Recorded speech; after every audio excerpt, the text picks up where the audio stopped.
Welcome to Blue Nile Tutorials. In today's session, we're exploring our 10th chapter, Income from Self-Employment Capital Allowances on Plant and Equipment. When running your own business, understanding how to claim tax relief on your assets is essential for maximizing your tax efficiency. We'll break down what capital allowances are, how they apply to plant and equipment, and the different types of allowances available, such as the Annual Investment Allowance AIA and Writing Down Allowances WA. You'll learn how these allowances reduce your taxable profits and how to calculate them step by step. So, let's dive into capital allowances and make your self-employment tax journey a little easier. Let's get started.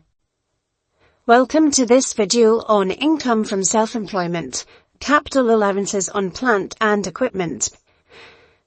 As part of the adjustment of profit process, we add back the accounting depreciation and replace it with capital allowances, the tax equivalent of depreciation. We will look at capital allowances in two parts. Here we will concentrate on the treatment of general plant and equipment excluding cars, which we will then look at in a separate session. The first thing to think about is what actually qualifies for capital allowances. This would largely be the same items which have been included in the financial accounts as non-current fixed assets.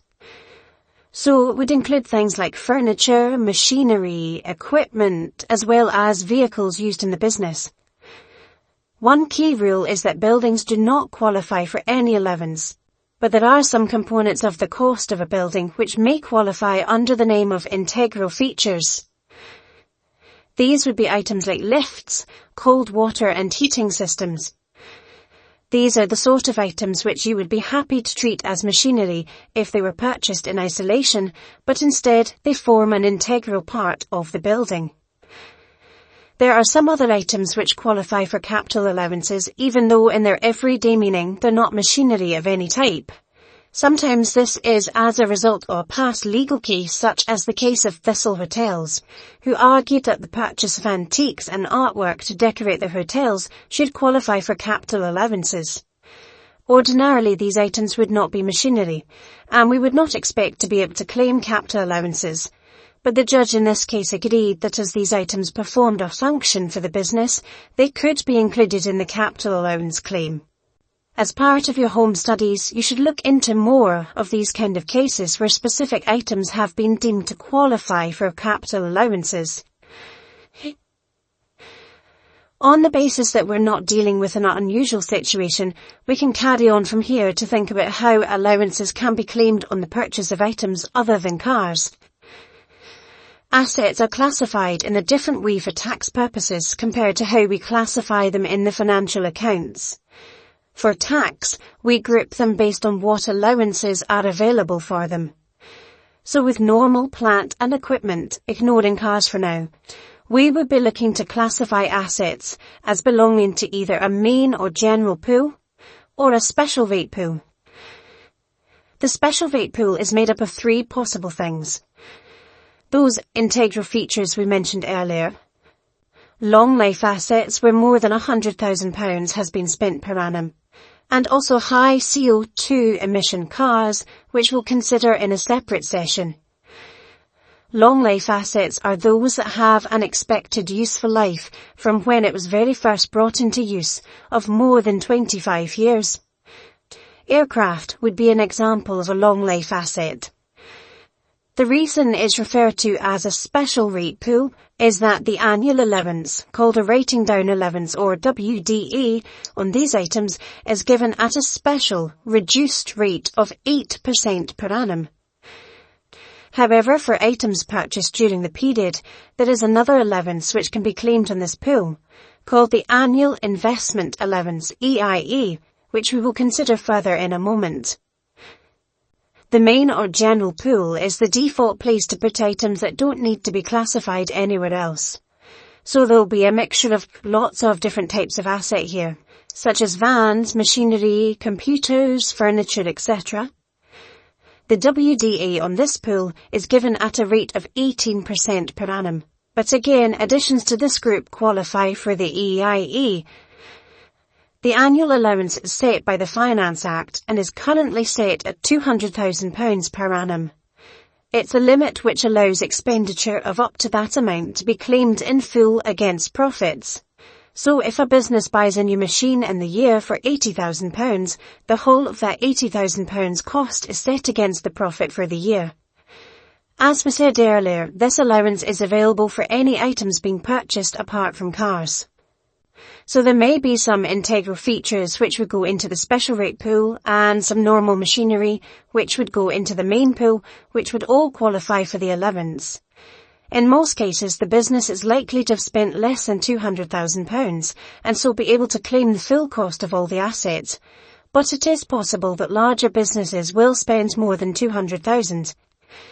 In this case, the first £200,000 will be claimed as EIA and the balance of expenditure will qualify for an allowance at 18 or 8%, depending upon which pool they form part of. It's therefore beneficial to use the EIA against special rate pool items before main pool items to maximise the allowances available for the period in question. Let's look at a simple example for now.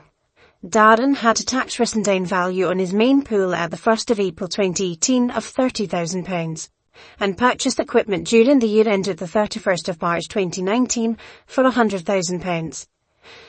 The maximum capital allowances available for the year ended the 31st of March 2019 would be calculated as follows.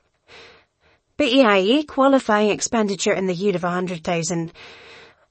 The maximum EIA of £200,000 less the actual claim of £100,000 is a deduction of £100,000. The tax written down value brought forward is £30,000. And the written down allowance therefore at 18% of that is £5,400. At the end of the year, we'll carry forward the assets with a tax written down value of £24,600 and will claim a maximum of £105,400 of allowances for the year. The tax written down value of a pool is the amount of expenditure which has not yet been claimed as an allowance and is carried forward each year and given an annual allowance at the appropriate 18 or 8% rate. At this point, let's consider the overall objective of capital allowances.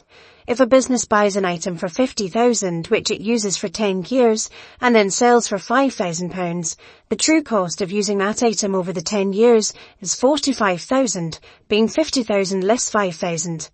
And it's this amount that the business should be given tax relief for.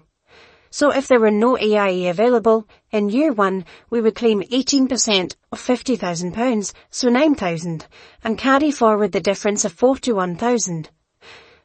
In year 2, we'd claim another 18%, but of the remaining £41,000, and so on until we get to the year of sale.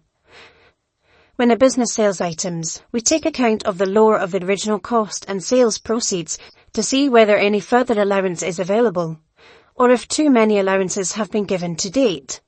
If further allowances are still due, we'd expect to claim a balancing allowance. However, for the main and special rate pools, we don't get a balancing allowance as a result of the sale of individual items, as the pools consist of lots of different things, and therefore the tax written down value is a combined figure for them all. If the business ceases to trade, a final allowance will be given to write the pools down to nil. If too many allowances have been given so that the pools net a negative figure, a balancing charge will arise. A balancing charge is like a negative allowance. Let's start with looking at Jacob. Jacob has a tax written down value brought forward at the 1st of April 2018 of £38,000. He sold one of the items in the pool on the 1st of November 2018 for £25,000. Calculate the capital allowances for the year ended the 31st of March 2019.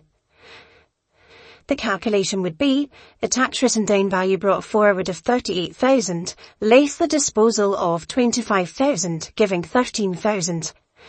Then the writing down allowance on that at 18% would be £2,340, leaving tax written down value to be carried forward of £10,660. Now if we change this slightly and say that Jacob still has a tax written down value brought forward of £38,000, but now sells an item in the pool for £42,000. The calculation would now be the tax written down value brought forward of 38,000, less the disposal proceeds of 42,000, giving a negative figure of 4,000. So now the pool nets down to a negative figure. We can't carry forward a negative balance, so in this case the pool is subject to a balancing charge to bring the pool balance to nil. The balancing charge here would be £4,000 and would be added to profit rather than deducted like normal capital allowances. We've so far looked at the EIE for qualifying expenditure in the period, the writing down allowance each year, the assets are in use, and the balancing adjustments which may arise on sale. There's one final allowance to consider for our pools, which is a small pool balance claim. This applies where the balance on the main and or special rate pool is less than £1,000. And it allows the balance of the pool to be claimed in full rather than claiming only 18 or 8% of the balance. So if we were to look at Steve with a tax written down value brought forward on his main pool of £700 and who made no purchases or disposals in the year, rather than claiming 18% of the £700 as a capital allowance, he'd be allowed to claim the full £700 as an allowance, as it's below the £1,000 small limit. Now that we've looked at the main and special rate pool allowances, there's another way of classifying assets to consider, which is short life assets. A short life asset is any item other than cars with an expected life of 8 or fewer years. This could apply to lots of items and machinery, as the rapid changes in technology nowadays means most pieces become out of date in less than 8 years. There's no requirement to treat assets which could apply as short life assets in this way, but this is something which businesses are allowed to do. The principle is that the short life asset is separated out from the pool and instead appears in a column on its own. It still qualifies for the EIE and WDA as normal. The only advantage to keeping it separate would be that any balance of unclaimed allowances when the items sold or scrapped can be claimed in that year. Whereas we mentioned before, this isn't allowed where a single item is sold from a pool.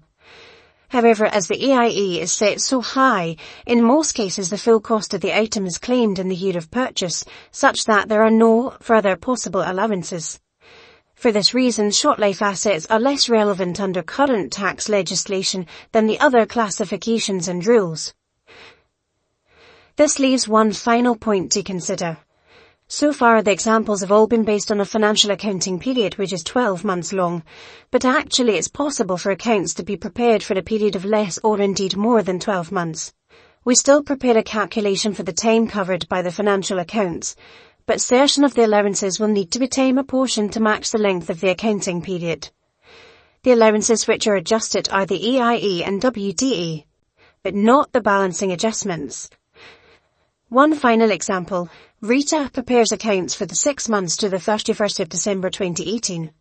The tax written down value brought forward at the 1st of July 2018 is £29,000. Rita purchased new computer equipment costing £20,000 and sells the old computer equipment for £1,500. To calculate the allowances for the 6 months, we start with the tax written down value brought forward of £29,000. Our EIE expenditure is £20,000. We have a maximum EIE available of £200,000 multiplied by 6/12, so £100,000, but the actual expenditure is only £20,000. Then we have disposals of £1,500, the value of the equipment when we sell it. This gives £27,500 of qualifying expenditure. The writing down allowance amount of 18% is restricted to 6/12 because it's only a 6-month long accounting period. So this is a deduction of £2,475 to give a tax written down value to carry forward of £25,025. With the £20,000 EIE and the £2,475 WDA, there's a total capital allowances to be claimed of £22,475.